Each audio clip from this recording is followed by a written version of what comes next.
10 people are dead. The ship was carrying corn. It was hit by 3 cruise missiles in the middle of the Black Sea.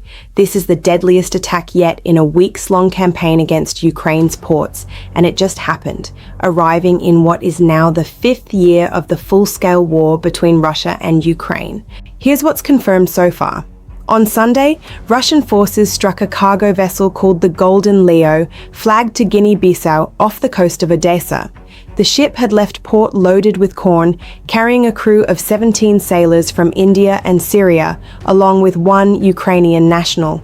Ukraine's navy said the vessel was hit with 3 cruise missiles, which caused a fire on board. A Reuters witness in Odessa saw smoke billowing from the vessel offshore, and Reuters confirmed the ship was the Golden Leo.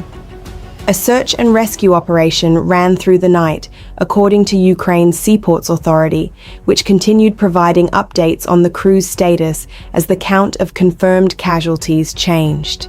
By Monday, Ukraine's Seaports Authority confirmed the death toll had risen to 10, 9 crew members and 1 maritime pilot. 8 of the ship's crew were rescued. The vessel is owned by Ocean Grace Shipping, a company based in Mumbai. This single incident alone accounts for more deaths than any of the individual vessel strikes reported earlier in July, making it the deadliest attack on commercial shipping in this specific campaign so far. Moscow has not publicly commented on the strike as of this recording. This attack didn't happen in isolation. On the same Monday, a separate Russian strike on Odessa's port itself killed 3 people and wounded 3 more, according to Serhiy Lysak, head of the city's military administration. He said infrastructure facilities were hit, but didn't give further detail. Russia's defense ministry said separately that its forces struck fuel storage tanks at the port of Odessa overnight, according to Russian state outlet Interfax. Odessa's regional governor, Ole Kipa, said Russian strikes have now killed 28 people in the region this month alone. He described the pace of the bombardment directly, saying some days have brought as many as 13 to 15 separate air raid alerts across the region. This is part of a broader pattern that's been building for weeks. Russia's military has been targeting Ukrainian ports and cargo shipping repeatedly, hitting vessels at Odessa, Chernomorsk, and Yuzhny. Russian state media has reported these strikes are carried out using Geran-4 Seeker drones, a variant Russia's own defense ministry describes as equipped with AI-powered machine vision, capable of identifying and locking onto targets without a human operator actively guiding them in real time. Russian defense officials have said this specific drone variant can search an area, detect a vessel, and lock onto it autonomously, a capability that distinguishes it from earlier drone models that required continuous human piloting through the entire strike. That kind of autonomous targeting raises its own separate questions about accountability and precision that go beyond this individual war, since a system identifying targets without a human, confirming each one in real time, shifts part of the decision-making process away from direct human judgment at the moment of attack. Multiple foreign-flagged commercial vessels have been hit in July alone. A Togo-flagged ship was struck on July 13th while unloading fertilizer, killing 5 crew members and injuring 5 others. A day later, vessels sailing under the flags of Tanzania and Liberia were both attacked, and the captain of one of those ships was killed. On July 17th, a vessel flying the flag of the Marshall Islands came under attack. The following day, a merchant ship flagged to Antigua and Barbuda was struck, killing 1 person and injuring 3, according to Odessa's regional military administration. None of the crews on these vessels had any connection to either side of this war beyond the cargo they happened to be carrying through these waters. Ukraine has not been passive in this exchange. Ukrainian drone forces commander Robert Brovdy said Ukraine struck 7 Russian vessels on Sunday night alone in the Black Sea and Sea of Azov, including 3 tankers and 4 dry cargo ships. According to Brovdy, that brings the total number of vessels struck by both sides combined in July to 183, Russian state media has separately reported Ukrainian strikes on a cargo ship en route to Chernomorsk and on a special operations speedboat near Snake Island, part of what Moscow describes as retaliation for Kyiv's own attacks on Russian-linked shipping and infrastructure. On the same day as the Golden Leo attack, Ukraine also launched what was described as hundreds of drones toward Moscow, a day after Kyiv itself was hit by one of the heaviest barrages of ballistic missiles recorded so far in the war. Both sides, in other words, escalated on the same 48-hour stretch, with neither government signaling any interest in de-escalating the shipping campaign specifically. So why are commercial ports and grain ships specifically becoming targets right now? The economic answer is straightforward, even if the human cost isn't. Ukraine and Russia are both major global grain exporters. In recent seasons, Ukraine has accounted for roughly 6% of global wheat exports and around 11% of global corn exports. Traders and analysts say Ukraine has already lost close to a third of its capacity to export grain through its Black Sea ports because of these repeated Russian missile and drone attacks. Russia hasn't been immune to the disruption either.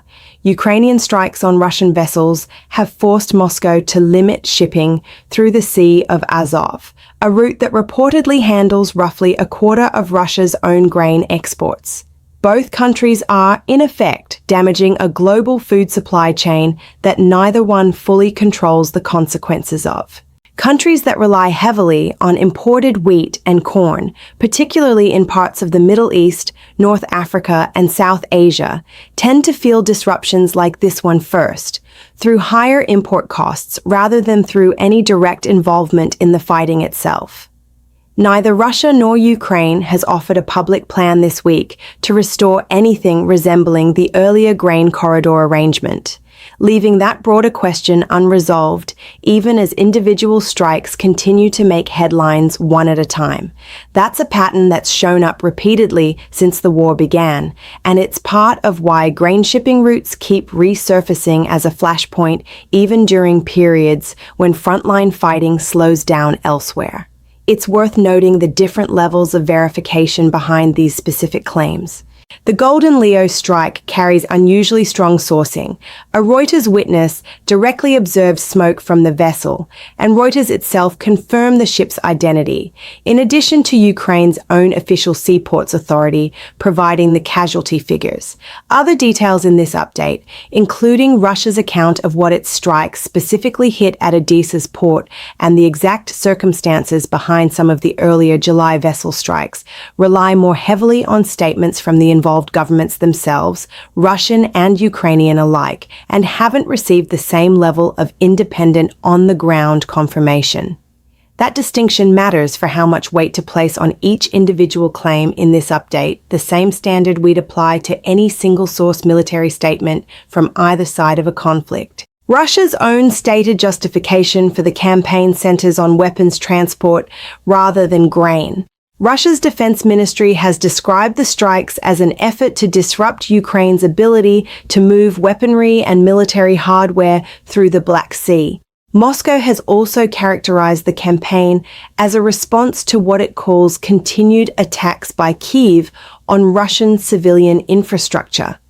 Whether a specific grain-carrying vessel like the Golden Leo was actually involved in any military transport hasn't been demonstrated publicly by Russia, and Ukrainian officials have described the ship simply as a civilian vessel serving international food trade.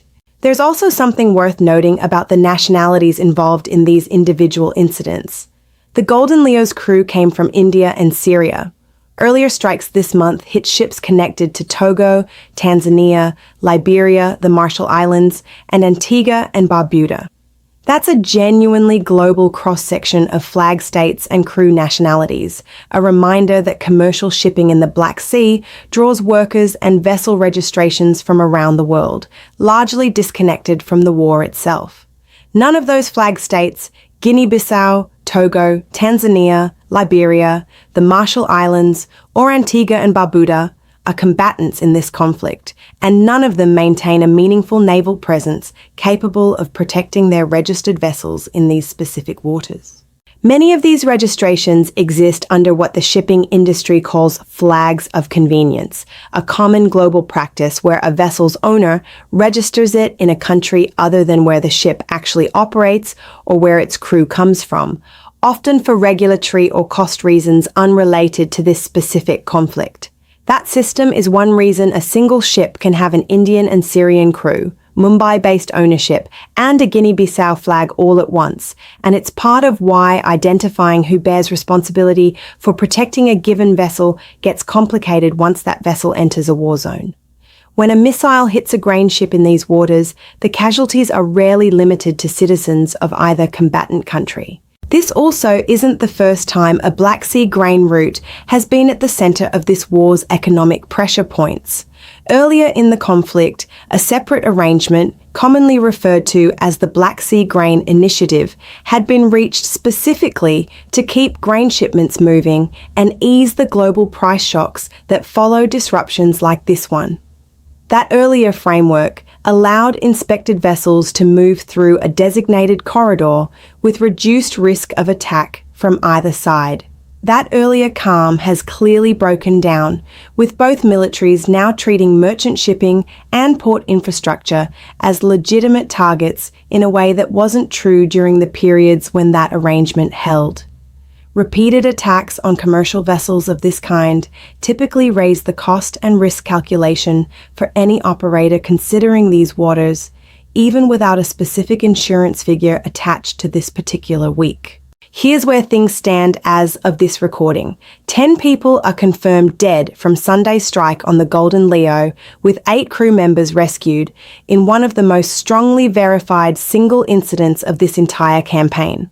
A separate strike on Odessa's port the same week killed 3 more and damaged fuel infrastructure, according to local officials. 28 people have died in the Odessa region this month alone, according to its own governor, with some days bringing over a dozen separate air raid alerts. Ukraine has responded by striking Russian vessels of its own, bringing the combined July total to 183 ships hit by both sides.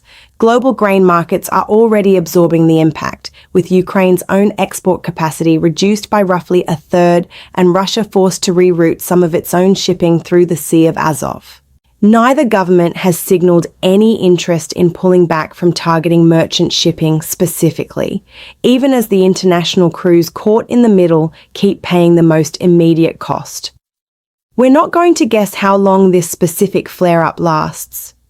But we do want to ask you, when neither side's stated military goals directly involve the ship crews caught in the middle, how do you think that should factor into how this part of the war gets covered? And does the crew's nationality change how the story lands for you?